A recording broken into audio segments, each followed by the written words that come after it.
For today's video, magluluto po tayo ng steamed chicken.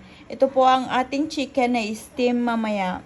Ang ating ilalagay is ginger powder, yung pamintang durog, tapos seasoning powder, at ito yung garlic powder. Maglalagay din tayo ng spring onion, wolfberry, at red dates. At ito na ang ating chicken. At ito ang ating sauce. Oyster sauce, light soy sauce, tsaka sesame oil. Ngayon guys, pagsasama-samahin na natin ang mga ingredients.